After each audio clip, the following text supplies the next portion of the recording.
Shri Sainath hero.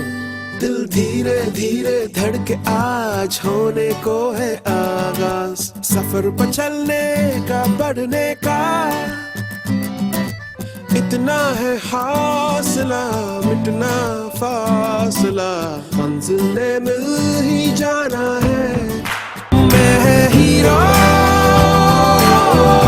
हर हिंदुस्तानी में एक hero है और आज इस देश की धड़कन का एक नया नाम है हीरो।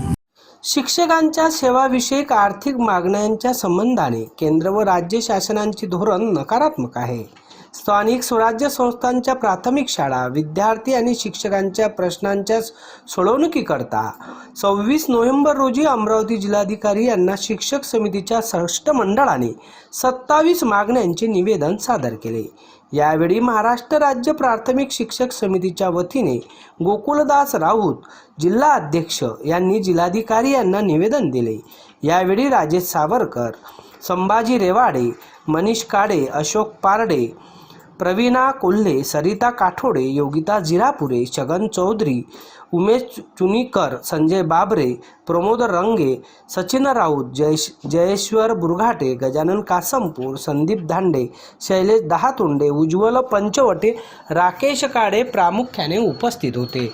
राजू भास्करे, अध्ययन समाचार लाईव्ह, अमरावती। कोरोना आहे त्याविरुद्ध आम्ही आज सगळेजण या ठिकाणी एकत्र झालेलो आहोत।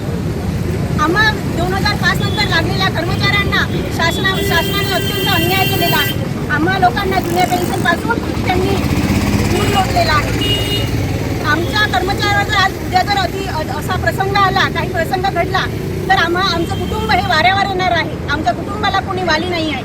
असे अनेक प्रकरण आमच्या बांधकाम संघटनेमध्ये घडलेले आहेत। एका कर्मचाऱ्याचा मृत्यू झाला, ॲक्सिडेंटमध्ये मृत्यू पावला।